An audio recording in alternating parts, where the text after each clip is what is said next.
Buenas hermanos, ¿cómo están? ¿Cómo se encuentran? Aquí en este momento vamos a empezar el cuarto encuentro. Se me dejan las mismas camisas porque aproveché a grabar el tercero y el cuarto encuentro de una sola vez para montarlo en la página. Recordemos estar siempre con la Biblia cercana, la Biblia en la mano para todo esto. El día de hoy vamos a hablar sobre el éxodo, la deportación, o sea, el éxodo y la conquista, un poquito de la conquista veremos, ¿sí? Lo trataré de hacer más rápido porque el contenido que les estoy mandando es un poquito amplio, son 23 hojas, ¿sí? No son 13, no son 13, son 23, son un poquito bastante. O sea, revisémonos, porque estoy hablando muy detalladamente sobre la historia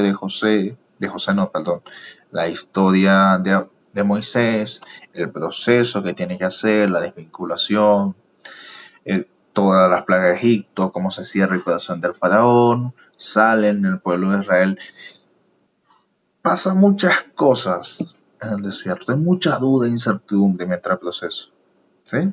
Entonces estemos ahí atentos. Si en alguna vez ven una cita, es de HCH, o sea, es Hechos. Seminarista, ¿por qué estamos hablando del Éxodo y estamos citando Hechos? Porque Esteban, en los Hechos, él habla sobre el momento en que el Señor ha pasado por el tiempo. Esteban hace una recapitulación de toda la historia de la salvación, por así decirlo. Si ven unas cajas, permítanme enseñar un poquito aquí, es que me encuentro en este momento en la biblioteca. Entonces, bueno, estamos aquí recibiendo una donación que se hizo hace poco, terminando de modificar algunos libros. Gracias. Bueno, comenzamos, ¿sí? Voy a ir un poquito más rápido. Le digo que... Uy, lo siento. Les dejo que hagan en sus casas el momento de oración particular. Por favor, siéntense, recen, ¿sí? Mediten. O sea, yo creo que el documento no solamente sea un documento de estudio y resumen y anotar, ¿no? Creo que eso los mediten en su momento de oración, en su momento de día.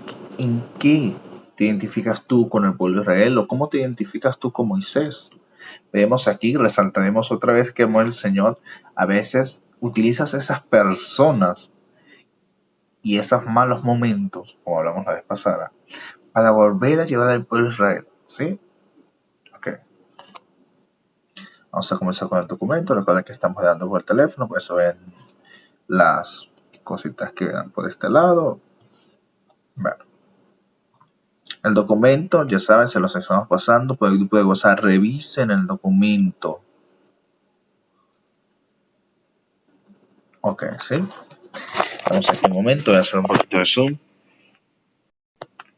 para que vean la imagen de lo que hemos hablado hoy. Esclavitud, éxodo y conquista. Ven cómo van la rueda de Egipto, en un largo proceso. El reloj de la liberación no se detiene jamás. Ok, vamos a conseguir, voy a pasar un poquito rápido, vamos a conseguir que son aproximadamente unos, ¿cuántos? 200, sí, una larga temporada de esclavitud, perdonen, se me adelantó. Ok, un largo proceso, 430 años de esclavitud, nos da por allí un dato, la cita bíblica. Es un proceso muy fuerte. Recordamos que habíamos hablado en clases anteriores que lo que había pasado con esto es que el faraón que estaba en ese momento en Egipto no era el mismo faraón, o no era la misma dinastía de faraón que había hecho el pacto con José.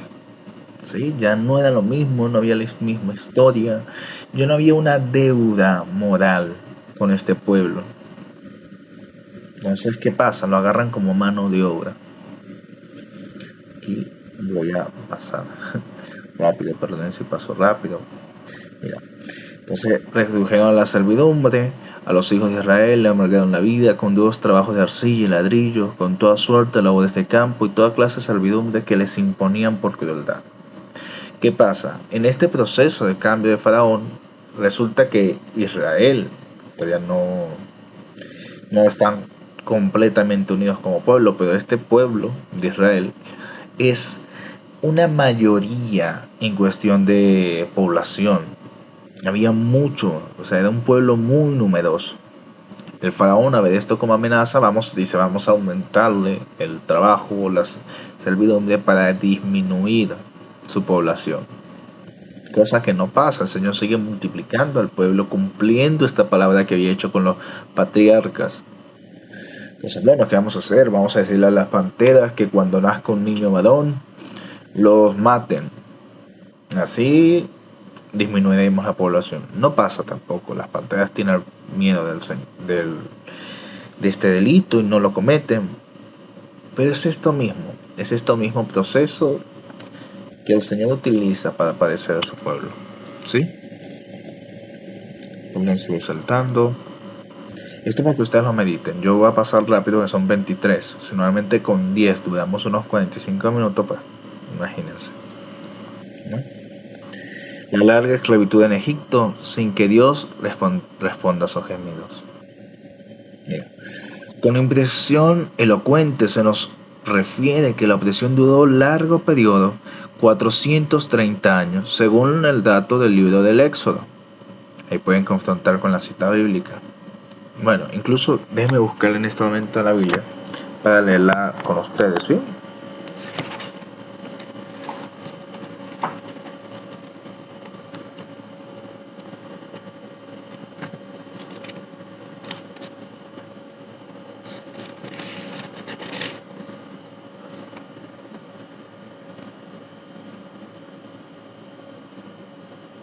Ajá. Dice Éxodo 40 al 41. La estancia de los israelitas en Egipto duró 430 años. El mismo día que se cumplían los 430 años, salieron del país de Egipto todos los ejércitos de Yahvé. Palabra de Dios, te la damos, Señor. ¿Sí? O sea, mira, qué misterioso encontrante el silencio de Dios. Ciertamente revelaba una providencia especialísima por los suyos. Sin embargo, el pueblo seguía hundido en la peor de las opresiones.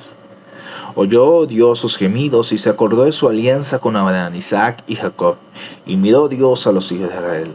Todos estos acontecimientos tan dolorosos no fueron sino el crisol. Recordemos que había muchas discusiones en el proceso de hermanos, luchas, guerras. Esta esclavitud hace que el pueblo de Israel se unan como uno solo. Se unan en un solo pueblo, no solamente por tribus, por casas, no, todo el pueblo de Israel. La tribu de Jacob fue formada en adelante una familia enraizada en particulares capítulos de su historia. El Éxodo y de manera especial la alianza constituyeron a los hebreos. Moisés como libertador. Fue precisamente en los momentos en que pedían la pena de muerte sobre los hijos de Jacob cuando Dios echó a andar su plan salvífico. En esta conjunción nació Moisés, que era hermoso a los ojos de Dios. Mira, es muy bonito este término, queda hermoso a los ojos de Dios. Ahorita en el párrafo siguiente yo hablo un poquito de eso, pero no solamente era hermoso, sino nos está relatando quién lo veía hermoso. O sea, lo veía como aquel que iba a sacar al pueblo de Egipto. Lo veía con todos esos dones y virtudes que él mismo le había dado. ¿Sí? Después de haber permanecido escondido durante 3 meses en la casa paterna, fue llevado al río Nilo. Y dejado en cesta, lo recogió la hija del faraón, quien lo crió como hijo suyo. La liberación arranca con la violación de la ley promulgada por Faraón. Moisés fue educado en toda sabiduría de los egipcios. Es algo curioso, ¿no? Dios, el Señor de la historia, dominaba cada circunstancia y todo proyecto de los hombres. Es el Señor, Dios del universo, por eso se sirvió incluso del faraón y de su casa para llevar a cabo la salvación. Paradójicamente, Egipto colaboró y sirvió en los planes de Dios, en los planes divinos. En verdad, los caminos de Dios son misteriosos, pues conjugan la ironía con el buen humor divino. Él tiene poder para realizar todas las cosas, incomparables, mejor que nosotros. Quiero que lean este penúltimo, sí, antes de la última línea de ese párrafo. Siendo Moisés mayor, vino a los suyos, pero los suyos no lo recibieron. ¿A qué les recuerda eso? ¿A qué venida de Salvador que viene y los suyos no lo reciben? Sin embargo, pasa un proceso. Aquí en este párrafo, pues, habla un poquito de cómo el proceso de que Moisés tiene que dejar toda su historia de príncipe, porque hubiera sido muy fácil que un caudillo, un emperador, un príncipe egipto liberara a este pueblo de la esclavitud porque se había reconciliado con sus antepasados, ¿no? Pues no, el Señor no se vale de fuerzas humanas. Moisés tiene que pasar por un proceso donde trabaje él mismo, donde vea un poco las dificultades de la vida, donde se enamore, donde toda su condición de príncipe egipto, sus beneficios, sean puestos de lado. Dios quiere dejar bien claro que la liberación no se va a fundamentar ni en la fuerza, ni en la sabiduría del hombre, sino solo y únicamente en su poder. Todo libertador, antes de ser liberado de sus propias ataduras, de cualquier motivación impura, deseo de reconocimiento o ambición de ventajas personales, en el desierto Dios educa y madura la liberación de su pueblo, el libertador de su pueblo, ¿sí? O sea, todo esto es un proceso para que el mismo Moisés vaya madurando en vista de lo que Dios quiere hacer. Para motivarlo, porque sin motivación no se realiza nada grande, lo lleva más allá del desierto, donde tiene lugar la revelación de Dios en el Horeb, delante de las zarzas ardientes. Moisés, Moisés, yo soy Dios, yo soy el Dios de tu padre, el Dios de Abraham, el Dios de Isaac, el Dios de Jacob.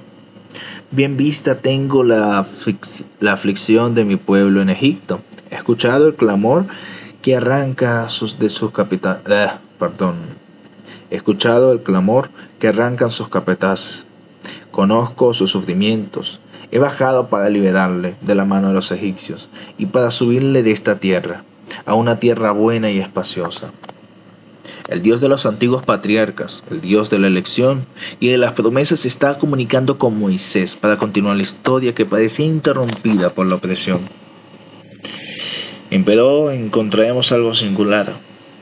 El Dios de Israel no es como los demás dioses de los pueblos vecinos, una personificación de las criaturas o del poder cósmico, no. Nuestro Dios no es así.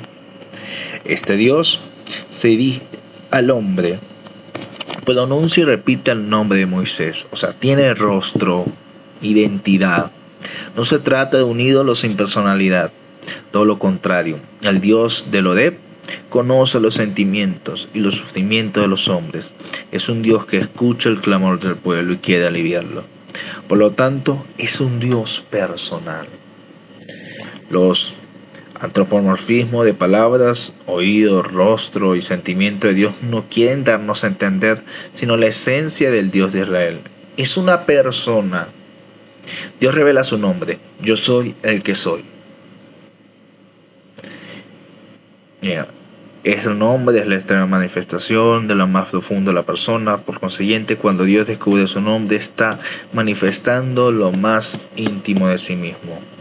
Esto es lo primero que debemos leer entre líneas. Dios no está enseñando ninguna verdad, teoría o dogma. Se está revelando a sí mismo, dando a conocer para que Israel lo reciba. Ciertamente, el nombre no podía conocer a Dios sino antes Él nos hubiera revelado. La iniciativa, hemos siempre hablado, siempre viene de arriba. Al entregar Dios su nombre, se está dando él mismo. El nombre lo posee en herencia porque Dios se ha querido entregar de esa manera. Más importante que las diversas interpretaciones que ha recibido el nombre divino, yo soy el que soy, Yahvé, y tomar partido de alguna de ellas, debemos hacer hincapié en que Dios se está revelando a sí mismo. Nunca insistiremos demasiado en este punto esencial. El hombre ahora conoce a Dios y puede invocar su nombre con eficacia siempre que lo necesite y desee. Dios se ha comprometido, y aunque el hombre no sea capaz de poseerlo, aunque el hombre no sea capaz de poseerlo, así es como Dios se liga a Israel. Hay una reflexión un poquito más profunda que yo te invito. O sea, cuando hablamos, un profesor de introducción al Antiguo Testamento, nos comentabas que ese yo soy el que soy En las palabras no solamente se utiliza para eso, sino es el que ejerce una acción. O sea, Dios no le estaba diciendo, mira, yo soy el que soy, es solamente mi nombre, no. Señor era, yo soy el que soy el que estaré contigo, soy el que estaré en tus momentos de dolor, en tus momentos de sufrimiento, cuando pases el desierto, yo soy el que estaré con ustedes. ¿Sí?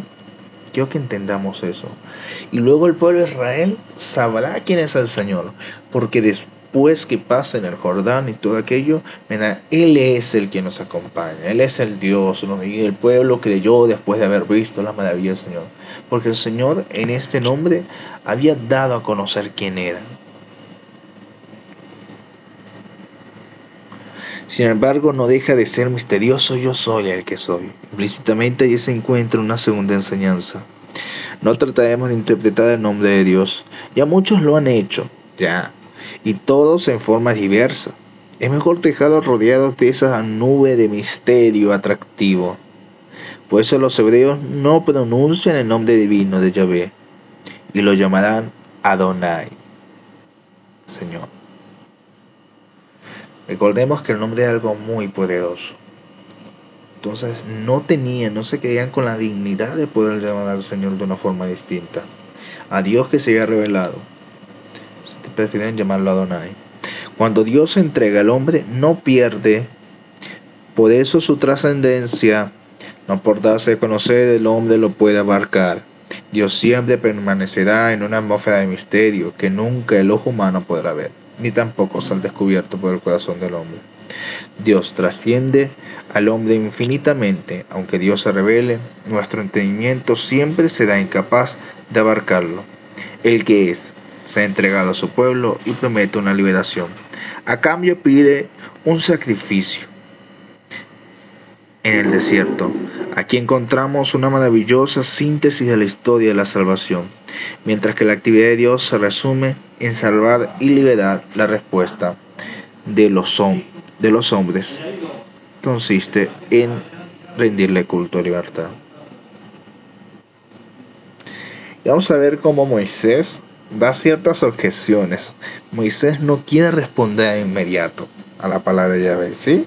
No quiere responder inmediato, porque él no sabe todavía que el Señor ha llamado. La primera objeción es, ¿quién soy yo para ir delante del faraón y sacar de Egipto a los hijos de Israel? El Señor le responde, yo estaré contigo. Segunda objeción, si me pregunta tu nombre, ¿qué le voy a responder? Yo soy el que soy, este es mi nombre. ¿Sí? Dios le soluciona el problema a Moisés revelándose, pero Moisés se encuentra una tercera ocasión. No van a creerme, no escucharán mi palabra, sino que dirán, no se te ha parecido, Yahvé. Entonces Dios le concede el poder de realizar signos y prodigios con su vara.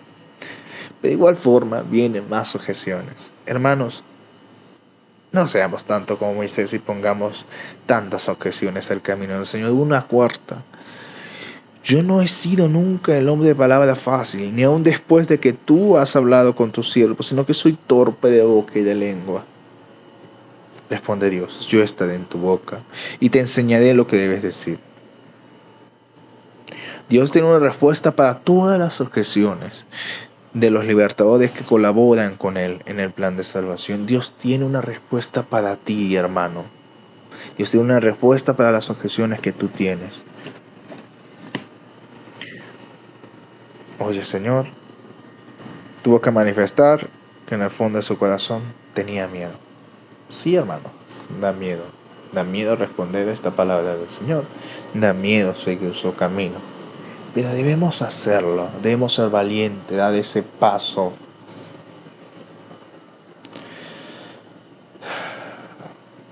Oye, Señor, óyeme, Señor, te ruego que encomiendes a otro esta misión. Pero la decisión salvífica de Dios venció la resistencia de Moisés. Ninguna de sus falsas objeciones fueron capaces de detener el plan de Dios. Y a pesar de que luchó hasta el último momento, Moisés Vencido por Dios, se rindió y obedeció, y dejó el desierto de Madián para regresar a Egipto y cumplir la orden de Yahvé. Moisés, acompañado por su hermano Aarón, se presentó delante del faraón. Sin embargo, basta con que lo haga en nombre de Yahvé para que el faraón muestre su orgullo. ¿Quién es Yahvé? No conozco a Yahvé. No dejaré salir de Israel. Faraón no sabe reconocer la voz de Dios a través del pueblo de Israel. Ese es su pecado. No escucha a Dios que habla por el hombre. Por eso añade haraganes esos, grandes haraganes. Por eso dice, vamos a ofrecer sacrificios a Yahvé. Faraón representa el juicio de nuestro mundo, la vida de oración y culto. Ese mismo día dio la siguiente orden: no les daré ya más paja. Vayan ustedes mismos a buscarla, donde la puedan hallar, pero su tarea no disminuirá en nada. O sea, mira, el faraón endureció el miserable yugo que pesaba sobre el agobiado pueblo de Israel. Ahora el pueblo estaba peor que antes. ¿Iría a quejarse delante de Moisés? Ya que su intervención delante del faraón había sido contraproducente y desfavorable. Israel prefería estar como antes. Sin dudas que siempre la presencia salvífica de Yahvé suscita con más fuerza la envidia y oposición de los enemigos de la libertad. Hermanos, ¿cuántas veces nosotros somos como el pueblo de Israel? Nos echamos para atrás por las dificultades. Preferimos estar con lo otro. ¿Sí?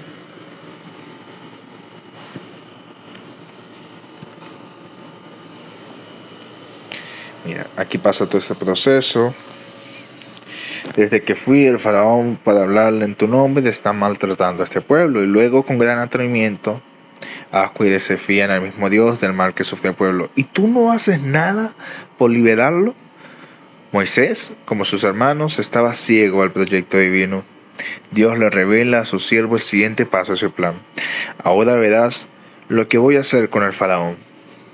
Bajo fuerte mano lo tendrán que dejar partir, y bajo tenso brazo él mismo los expulsará de sus territorios. Él mismo dará la orden. Aquí están las plagas, las Pascuas y la salida. Mira, después de todo ese proceso, el faraón tiene su corazón duro ante la voz del Señor, y es el mismo Señor el que hace que esto ocurra para que pueda salir del pueblo de Dios, para que se demuestre aún más su poder. Luego toca la Pascua y la salida. 9 azotes no fueron suficientes para que Faraón se convenciera de que Dios era más fuerte que él. Yahvé envió a un ángel a exterminar, para herir de muerte a los hijos de los egipcios. Recordemos que antes el faraón había dado la orden de muerte en contra de los hijos de los hebreos. Paradójicamente fueron los primogénitos de los egipcios los que perecieron esa noche. Ante la muerte de sus hijos, el faraón se vio obligado a dejar salir al pueblo de Israel. Su estancia en las regiones de Gosén no había traído sino plagas y desastre, llanto y luto. Por eso Egipto se alegró con la salida de Israel. Vemos lo que dijimos en la parte anterior, ¿verdad? Faraón, que se había negado a conceder el salvoconducto, dio la siguiente orden: levántense y salgan de mi pueblo, hijos de Israel, vayan a dar culto a Yahvé, como lo han dicho. Dios y Señor de la historia ya había prevenido a los suyos para la noche salvífica. Deberían comer un cordero inmaculado, al cual no se le habría de romper ningún hueso de sus huesos.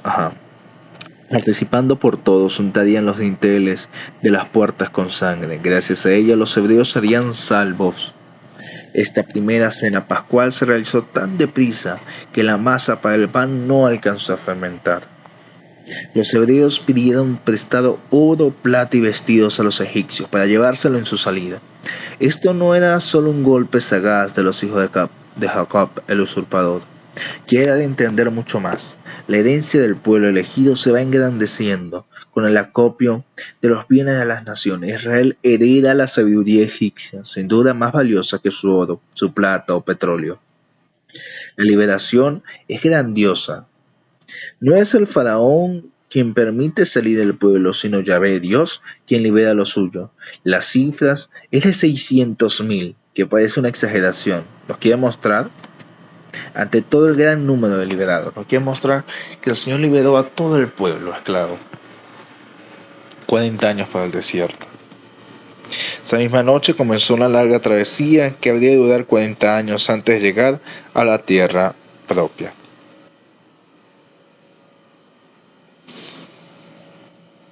Ya hemos mostrado esta pequeña imagen. La libertad no se gana en un instante, es un proceso, hermanos. La Pascua es solo el punto de partida, siempre se está haciendo libre. El que cree sella libre total y definitivamente corre peligro de ser esclavo de sí mismo. Aquí vemos, por ejemplo, que se extrañaban las cebollas de Egipto, la ley, la alianza, la serpiente, paso por el Mar Rojo.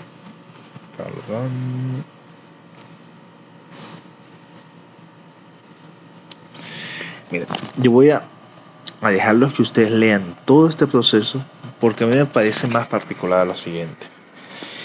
Van a leer, esta es la tarea, van a leer todo el documento porque necesito que ustedes mediten este paso del Mar Rojo por su vida, este paso del desierto por su vida. ¿Sí? Quiero que lean el documento muy bien, porque la semana que viene voy a hacer preguntas sobre esto. ¿Sí? No voy a explicar más para que lo hagan. Paso el Mar Rojo, tenemos el maná, nuestro hermano el intercesor, la alianza del Sinaí. Voy a detenerme un poquito más adelante para dejar que ustedes hagan todo el proceso.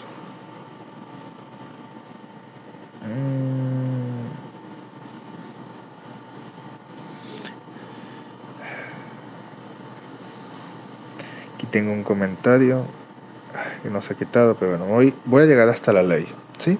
Y de ahí para que Israel conociese la voluntad de Dios y pudiera cumplirla sin excusa, Dios le otorgó una ley. La ley entre el vínculo de Dios y el pueblo. No tendrás otro Dios. ¿Y esto qué? Esta es una cita de 2021. Me acordé que lo tenía aquí. El amor de Israel ha de ser mostrado mediante la obediencia. Él resume en los mandamientos. Y se resumen los dos. Amarás al Señor con todo tu Dios, con todo tu corazón, con toda tu alma y con toda tu mente. Este es el mayor y el primer mandamiento. El segundo es semejante a este: amarás a tu prójimo como a ti mismo. De estos dos mandamientos depende toda la ley y los profetas. Mateo capítulo 2, versículos 37-40. Esta ley en tablas de piedra para la perpetuidad guardada en el arca de la alianza fue signo de la presencia y la fidelidad de Dios en medio de su pueblo.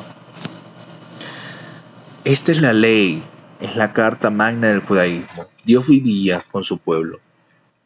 Y la tienda, bosquejo del templo futuro, era el lugar de encuentro de Yahvé y su pueblo. Estas peticiones sí son superiores a la fuerza del hombre, ni son una carga que Yahvé imponga sobre los hombros del pueblo. Todo lo contrario, fueron dadas, porque cumpliéndolas Israel sea feliz. Ok, vamos al siguiente. Solamente conviene resaltar que la alianza no se realiza con un pueblo esclavo, sino con quienes han empezado el camino de libertad.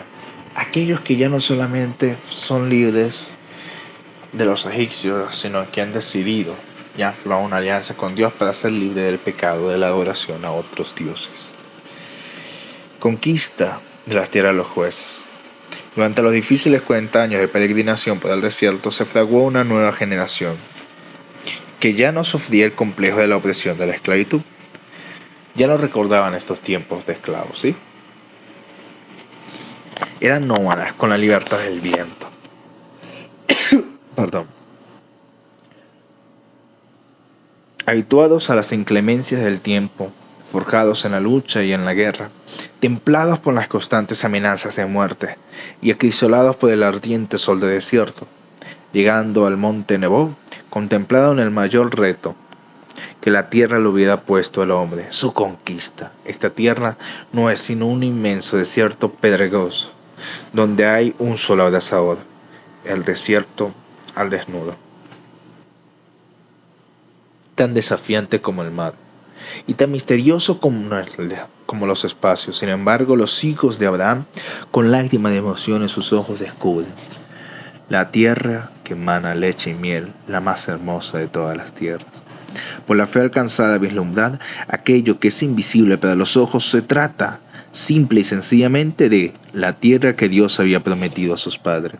Eso le basta. Ha valido la pena tan larga travesía, quedando atrás la opresión y los sufrimientos de Egipto. Moisés sabe que su tarea ha terminado y que ha llegado el tiempo de entregar la estafeta a su sucesor. En las alturas de Pisga, frente a la tierra tantas veces soñada, muere antes de que sus pies se mojen en las aguas del río Jordán. Después de haber cumplido la difícil tarea de guiar a un pueblo de dura cerviz por un ingrato desierto durante 40 años, tiene que ser suplido por otro hombre carismático. A Moisés no le correspondía hacerlo todo. Él era un simple instrumento del plan salvífico. La Escritura sintetiza su persona y su misión. El mayor de los profetas, el más glorioso de todos los hombres y el más querido de Dios, resume el Antiguo Testamento, el servidor de Dios y el hombre más humilde que haya existido. Josué, hijo de Nun, fue escogido por Dios. Miren, algo muy bonito es que en los momentos de Moisés ya se nos habla de la figura de jueces, que veremos la semana que viene, que era Aarón. Ahorita toma el papel de juez Josué, ¿sí? ¿Qué eran los jueces? Los jueces eran los que estas figuras carismáticas que se encargaban de dirigir al pueblo y suscitarlo, librarlo de algún problema. Josué, hijo de Nun, fue escogido para suceder a Moisés como el jefe de Israel, investido por este cargo luego de que Moisés le impuso las manos. Tiene la misión de introducir y establecer al pueblo en la tierra prometida, convirtiéndose así en figura y anuncio de la misión de Jesús. La tristeza y penas de la esclavitud en Egipto se tornaron en canciones de alegría. Los temores y luchas del desierto se transformaron en esperanzas tangibles. El pueblo bajó rápidamente a la montaña, movido por el entusiasmo engendrado ante la visión de la tierra que Yahvé le entregaba. En la conquista debemos notar que la donación de la tierra no es un regalo gratuito que se recibe de manera pasiva, no. Israel tiene que contribuir activamente en su adquisición. Sea la labor ardua y peligrosa que se riega con la sangre antes de recoger el fruto de la posesión. Su precio cuesta muchas vidas, tiempo, excursiones peligrosas, precedida de riesgosas exploraciones por hombres curtidos durante 40 años en el inmenso desierto. Israel es consciente de ello. Sabe que Dios le entregará la tierra, pero también él debe ganarla palmo a palmo. La fuerza de Dios, pero el instrumento es el hombre. Desde que Dios descansó el último día de la creación, encargó al hombre la obra de sus manos. Ya no se dan acontecimientos tan asombrosos como aquellos de los primeros 6 días, que dieron el principio al tiempo.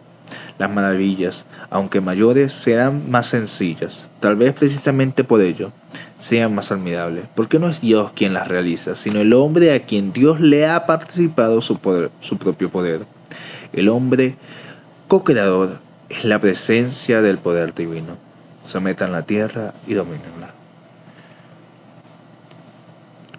En Siquem, centro geográfico de la nueva tierra conquistada, las 12 tribus renuevan la alianza del Sinaí y pronuncian únicamente por Yahvé, y renunciando a los dioses extranjeros. Este hecho sella la unidad religiosa de Israel y lo constituye como una nación con tierra propia.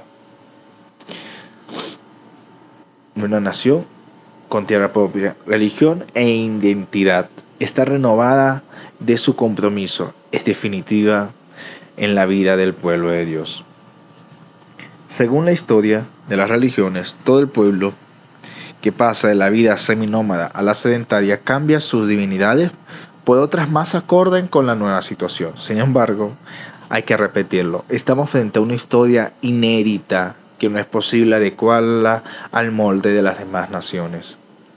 Hemos de notar que la fidelidad de Israel no se debe a sus méritos ni a sus fuerzas, solamente a Dios, que se le debe el hecho de poder continuar siendo fieles en su servicio. Únicamente Él es capaz de lograr esta maravilla. Y con esto terminamos. Hermanos, recuerden, le dejé un bastante periodo para que ustedes lean. Hablaré de esto la semana que viene, porque es importante, ¿sí? Es importante que ustedes vean todo el proceso que pasó el pueblo de Israel. Es importante que ustedes vean este proceso tan difícil que sucedió y que marca. Vamos a ver que en el resto de la Biblia, después de esto, vamos a recordar, este es el Dios que nos sacó de Egipto, el Dios que nos dio maná, el que pasa esto, el que pasa aquello. Todo eso, el pueblo de Israel lo volverá a recordar en cada momento, ¿sí? Y ha decidido continuar con el Señor. Josué les pregunta, ¿están seguros? Si lo hacen, tienen que renunciar a todos los dioses. Y no solo esos, tienen que adorarlo y seguir sus mandatos. Sí, estamos seguros, y es que se renueva la alianza otra vez, ¿sí? Entonces estemos atentos y dispuestos. Muchas gracias y nos encomendamos todos en la presencia de Dios. En el nombre del Padre, del Hijo y del Espíritu Santo. Amén. Nos vemos hasta nuevo aviso.